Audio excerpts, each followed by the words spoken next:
He fired me with a grin like he'd just gotten laid. That's what I remember most. Not the words, not the sterile HR voice dialing in on speaker like they were doing a teeth cleaning. No, just the look on his face, standing in the doorway of my office at 11:47 p.m. saying, "Thanks for the code," like I'd just gift-wrapped my soul for him to sell. Then the cherry. "We're streamlining, best of luck." And just like that, my access vanished. Slack logged me out mid-keystroke. My GitHub 2FA pinged and locked. Calendar, gone. The platform I built from scratch for 9 straight months, hijacked, stolen, renamed in the repo header before I even packed my charger. I didn't argue, didn't cry, didn't say a damn word.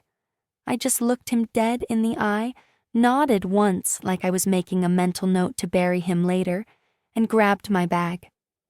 On the inside of the door, there was a post-it I'd slapped up 2 weeks ago after another 14-hour debugging marathon. One word scrawled in Sharpie, pizza. I smiled at it for the first time in days. He didn't notice. Of course he didn't. If you're hearing this and you're one of the 97% who listens without subscribing, consider hitting that button. Like the video too? It seriously helps the team keep doing this. Thanks. Back in the parking lot, the air was wet with that kind of post-rain October fog that clings to your skin like regret. I didn't even sit in the car at first, just leaned against the door, watching the glass building I'd practically bled into flicker with fluorescent smugness. My name was never on the founder slide, but that platform, it breathed in my syntax. Every error message had my cadence. Every shortcut was my muscle memory encoded into interface. I was the thing. But he thought, because I wore jeans and carried a backpack, instead of a VC smile and a Patagonia vest, I didn't know the value of what I made. He didn't know I'd already planned for this. Weeks ago, buried deep in the deployment pipeline, I'd written a condition, a single line, invisible in the clutter of CI/CD logs, no alerts, no triggers. Just, if user access for me, qua false, replace demo payload with alt demo 01.mp4. That file? A beautifully dumb looping full-screen GIF of a spinning slice of pizza, 1997 pixel quality. Just hypnotic, cheesy nonsense. Harmless? Hilarious? Petty? Maybe. But effective? You'll see. And the best part? Legally, the demo payload wasn't part of the codebase. It was licensed separately, from my LLC, with a time-stamped invoice. So when the system pulls it from the cloud tomorrow at exactly 9:01 a.m., right when Mr. Ivy League clicks launch in front of a room full of investors and Bloomberg cameras, it'll do exactly what it was programmed to do. It won't crash. It won't break. It'll run. Just not his version. Mine. And it'll start with a slice of greasy spinning pizza and end with my name. I woke up without an alarm, which was rare. My body had been on 4 hours of sleep and 14 hours of caffeine for months. But today, I slept like a python that just swallowed a goat. Peaceful, heavy, unbothered. By 7:10 a.m., I was already in a booth at Jackson's Diner, 3 blocks from HQ, the same place the dev team used to do Friday breakfasts before the new regime made bonding mandatory and artificial. The waitress, Betty, poured my coffee without asking. The usual, she said, eyes kind like a grandma who wouldn't ask why I looked like I'd just crawled out of a workplace crime scene. Double pancakes, bacon, no egg, I said, cracking open my laptop. She nodded and walked off like we'd done this 1,000 times. And we had. The countdown was ticking. Right there in the corner of my screen, 00:48:27. Just under 49 minutes until launch. I sipped my coffee and watched the numbers drop, while butter slid across a stack of pancakes, like time itself was melting. Across town, I knew the CTO was already pacing in his stupid custom sneakers, hyping himself in the mirror like a varsity quarterback about to pitch someone else's touchdown as his own. I bet he shaved twice this morning. Smug doesn't photograph well in 4K. The press was already being ushered into the boardroom. I recognized the setup from a leaked Slack image one of the interns posted before getting scolded by HR. That long, sterile demo table, 12 investor chairs, and the massive 80-inch screen at the end like it was a damn shrine. And at the altar, my system, my code, my sweat, my obsession. But today, it was his, or so he thought. I knew the junior devs would be there early too. I could picture them, especially Alina, the one who always asked the right questions and got silenced with a smile. I trained her better than to trust people who smile too much. She saw the architecture logs, saw what got pushed, saw what got removed. She probably noticed what didn't get replaced. I bet she even tried to say something this morning. Maybe she tugged on Greg's hoodie and said, "Should we double-check the demo payload folder?" And maybe Greg, who still thought promotions came from obedience, shook his head and whispered, "Don't. He'll hear you." Because fear is the only performance metric our CTO ever measured. Back in the diner, the TV was playing some fluff tech segment. I ignored it. My eyes stayed on the countdown. 0, 16, and 39. Betty dropped off my food. "Big day?" she asked. "Something like that," I said, cutting into the stack. Down the street, people were taking their seats. Lights were dimming. My former manager, well, manager by name only, was clearing his throat, probably about to launch into a speech he didn't write about technology he couldn't spell. He'd practiced this, smiling into mirrors, practiced acting like he understood the predictive logic engine I built, practiced the phrase, "Our vision is democratized intelligence." That was mine. He stole it right off my pitch notes and made it a slide headline. He never asked what it meant. I forked another bite of pancakes, pulled my hoodie sleeve back, and watched the screen. 9. I leaned back, wiped syrup from my fingers, and clicked open the camera feed one of the juniors had accidentally left open on a shared link. It showed the demo screen glowing against a dark room, the CTO's hand poised dramatically above the keyboard like he was about to launch a rocket. He pressed the key, the screen blinked, and then pizza. The CTO stood at center stage like he thought someone was about to propose to him. Spotlights bathed his over-ironed button-down in this eerie, sterile glow. The kind of light that makes even successful people look like mannequins. Behind him, the screen loomed, blacked out, waiting. There was a hush in the room, the type of silence that smells like money and nerves, and that fake citrus cologne venture capitalists always wear. You could practically hear the weight of expectations pressing down on the table. $95 million in potential funding, 3 acquisition offers, and 6 months of investor blue balls. "Welcome," he said, voice smooth, calculated, just a hint of "I went to Yale" smug. "What you're about to see will redefine enterprise intelligence as we know it." He clicked the spacebar. My heart didn't race. I didn't flinch, just sat there in the booth, calmly watching on my little borrowed feed, one hand still wrapped around my coffee mug. The screen blinked once. The loading cursor spun, paused, disappeared, and then, there it was.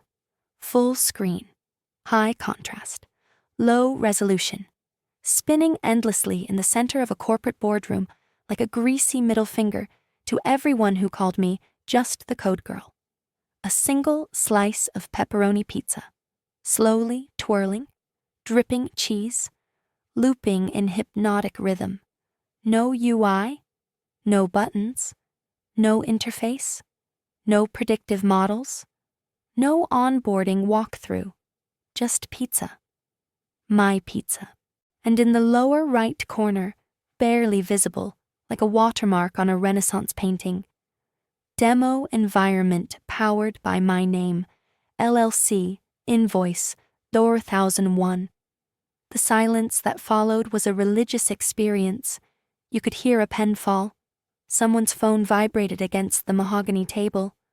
One guy, some associate from Mayfield or Andreessen, I couldn't tell, stifled a laugh that came out like a cough. Then another. Then someone near the back chuckled for real. Not because it was funny, because they realized what was supposed to happen. Didn't. I saw the CTO freeze. Not all at once, piece by piece. His face didn't change at first. He smiled too long, like he thought it was a prank someone else had pulled, like the real demo would load in a second. But seconds passed. His finger mashed escape. Nothing. Ctrl+Q, Alt+Tab, nothing. That slice just kept spinning, graceful, mocking, eternal. And then the CEO stood up, slowly. The chair behind him scraped the floor like a horror movie violin. "What the hell is this?" he said, his voice flat. But his eyes, pure nuclear dread.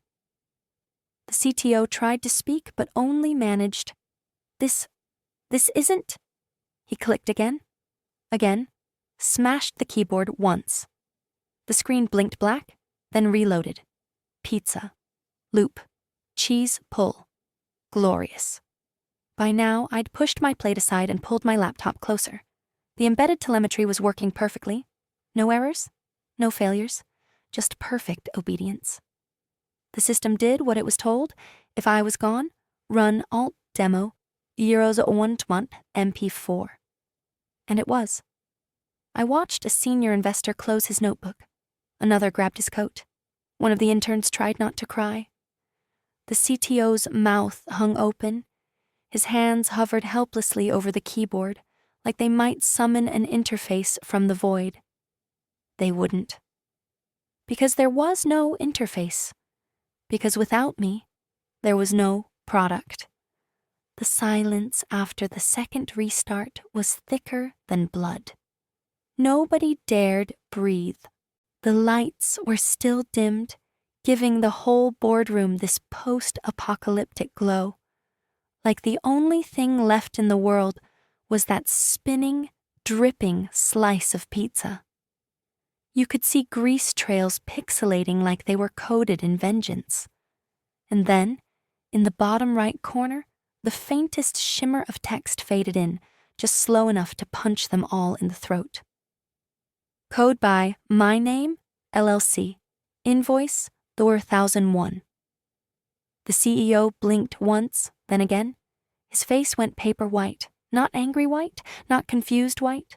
No, compliance white. The shade that comes when someone realizes they just stepped barefoot onto a legal landmine. "What is this?" he asked, voice hoarse, quiet.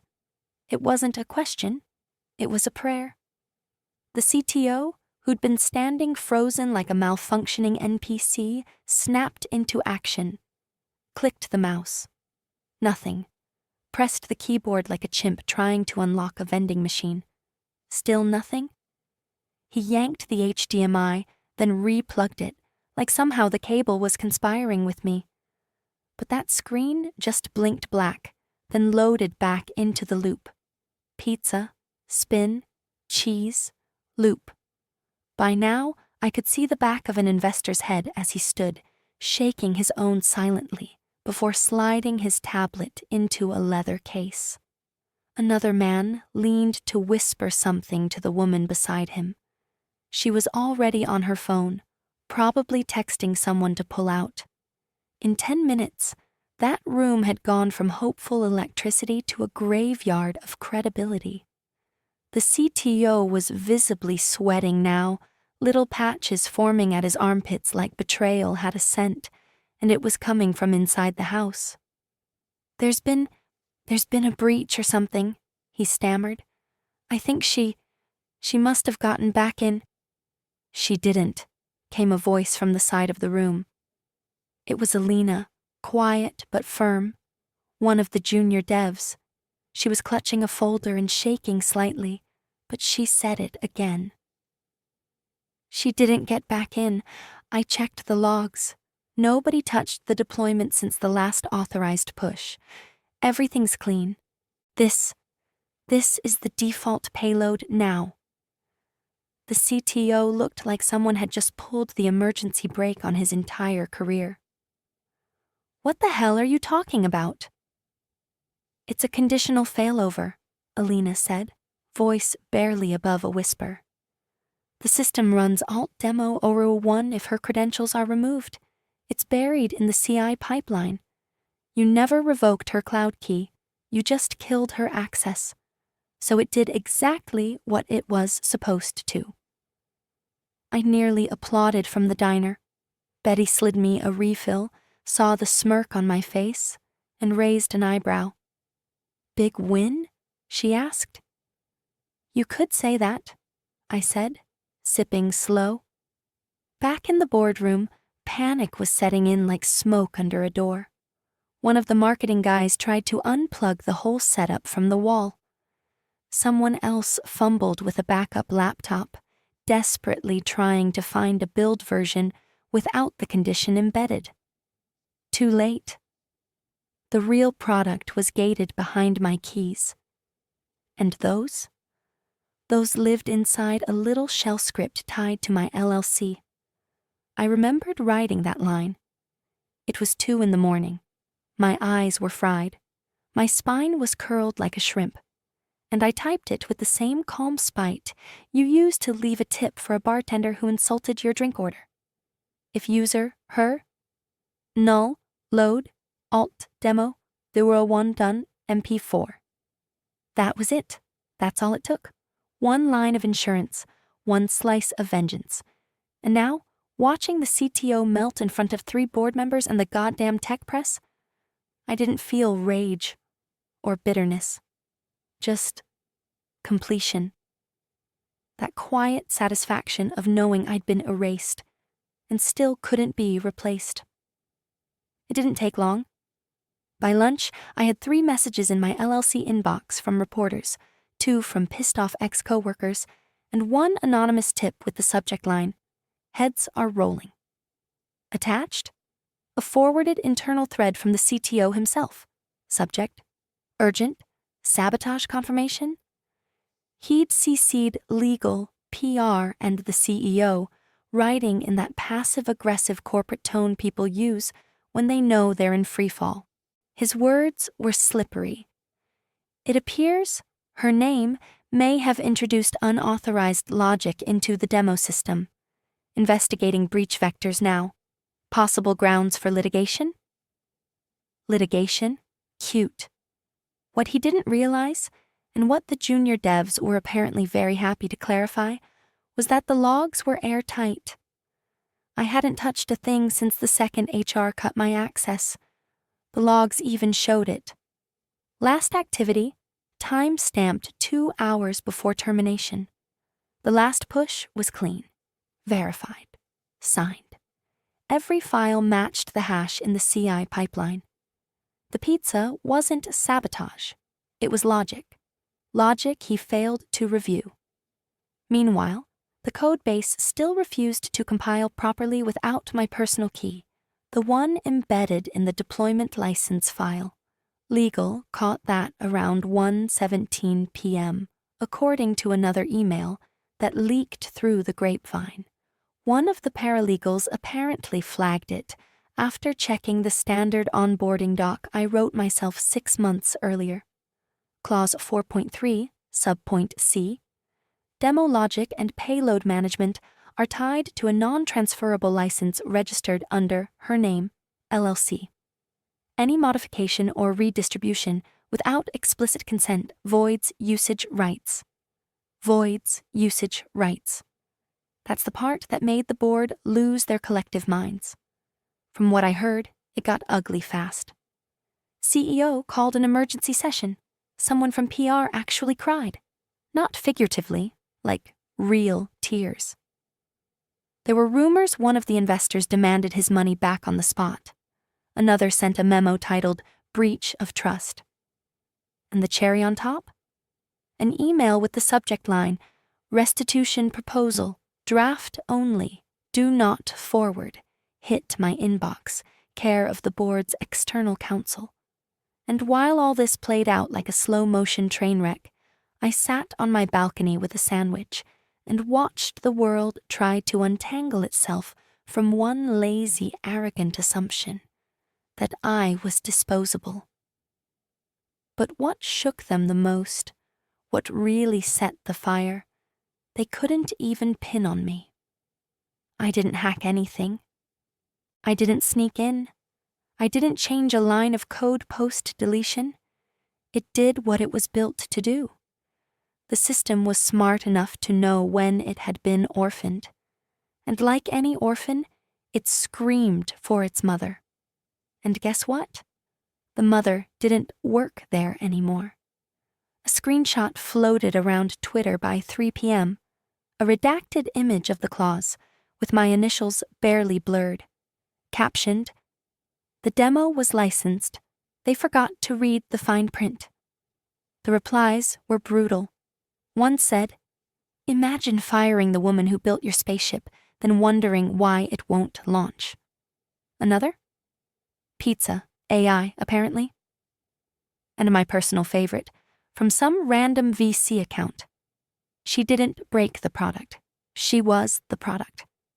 I didn't respond, didn't tweet, didn't like or repost, just watched it all burn, quiet, still, exactly as planned. The first message came at 4:36 p.m. Subject line, "Touching base, hoping to reconnect." No greeting, no apology, just corporate desperation masked in civility. The kind of email that probably took 15 drafts and 3 legal reviews to hit the right tone of friendly but not culpable. It started with, "Hi, her name? I hope you're doing well. I realize there's been some unfortunate miscommunication, and I'd love to chat when you have a moment. We really valued your work here, and I believe we may be able to find a way forward together." He signed it with his first name, like we were colleagues, like he hadn't signed off on my termination less than 24 hours after stealing my platform and giving my architecture credit to a man who still thought Jason was a startup. I didn't respond, not because I was angry. Anger burns out too fast. I was efficient, precise. The same way I wrote code. If you want access to my platform again, you'll do it on my time, under my terms. At 6:02 p.m., the second message arrived. Shorter this time. No preamble. No tone-deaf charm. Just 3 words. Name your price. No subject line. No punctuation. The mask was off. I finished reading it, closed my laptop, took another bite of the leftover sandwich from earlier, and let him wait. Delays have gravity. Let the silence remind them who controls the current. I let it sit overnight. The next morning at exactly 8:00 a.m., I sent a reply. 1.2 Melters. 10-hour minimum blocks. Build in advance, that's all. No greeting, no signature, no emoji. Not even a file attachment. Just the rate and the rules. Because this wasn't about ego. It was about ownership. They didn't hire me. They rented me. And then they breached the lease. By 8:06, my phone buzzed. Unknown number. Straight to voicemail. Then a follow-up email. Please confirm availability for today's call. My reply? Wire receipt first. Because here's the thing no one at the top ever seems to understand. The IP wasn't theirs. It never was. My contract never assigned the code. It licensed deployment, tied directly to my LLC. They were renters in my system, squatting on the illusion of control until I pulled the keys. And when they revoked my access without terminating the license properly, they didn't just lose the platform. They violated the clause that made it legal to run in the first place. Clause 6.2. License is revocable only upon mutual agreement or breach of payment terms. Guess what never happened? They never read that part. They thought cutting off my badge was the end. But they never understood the only badge that mattered was the one in the Git root. The one tied to the private key they forgot to revoke. So now, they pay. Up front. In silence. And maybe, they get access to their own product again. But only if I feel like showing up. The boardroom door hit the wall so hard it left a dent. That's how the meeting started, from what I heard. Someone told me later that the CTO tried to spin it before he even sat down, rattling off words like unexpected variables, legacy issues, and unauthorized overrides, as if the room didn't already have the receipts in 100 Slack messages and CI/CD logs. But the investors weren't biting. One of them, a stone-faced woman from Vantage Capital, allegedly interrupted his opening with, "Your platform launched a pizza GIF during a $95 million demo. Explain that with fewer syllables." He floundered, blamed rogue logic, tried insinuating I'd left something malicious in the pipeline, said it fast, like if he said it with enough confidence, it would pass for truth. That's when Alina, God bless her spine, slid a printed stack across the table. My original documentation, annotated, highlighted, indexed, each step of the fallback condition outlined with time-stamped commits and proof of knowledge handoffs. Her voice didn't shake when she said, "She told him about it twice. It's in the changelog and the handover sheet. He just didn't read it." Silence. Then someone, possibly the board chair, asked the only question that mattered. "So you're saying she didn't sabotage the demo?" He did. That's when the vote happened. The email reached my inbox at 11:44 a.m. Subject: Leadership Transition. Body: Effective immediately. CTO name will be departing the company. We thank him for his service and wish him the best. Short, sterile. The kind of email HR templates have ready before the first apology call is made. And that call came at 11:56. Same number as before. No voicemail this time. I let it ring 4 times, then picked up. He didn't start with a greeting, didn't ask how I was. Just exhaled and waited. I didn't say anything for a full 10 seconds. Let the tension stretch until it trembled. Then, send the transfer.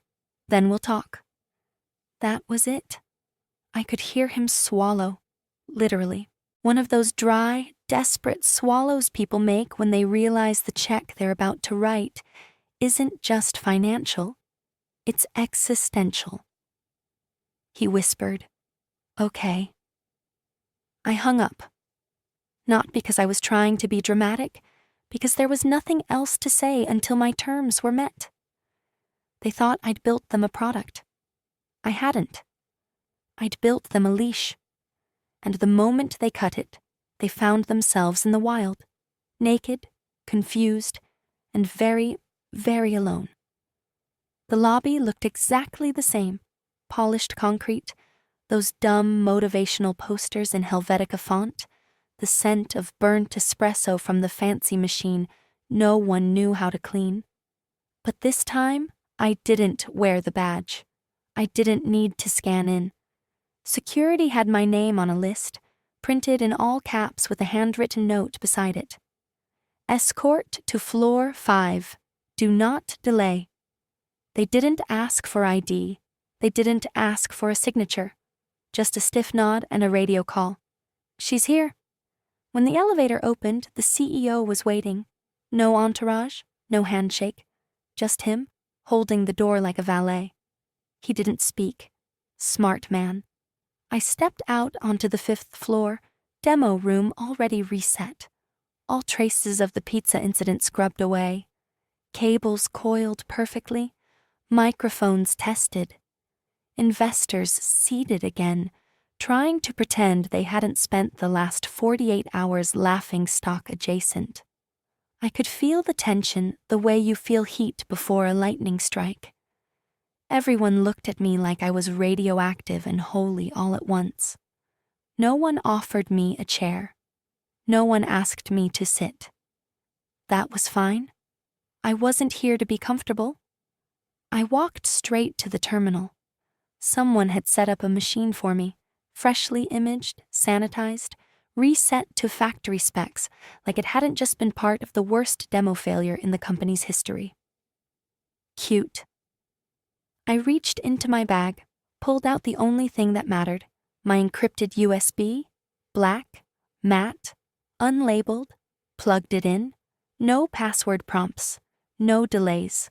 The system recognized the drive like a dog recognizing its owner. I ran the local boot, the real one.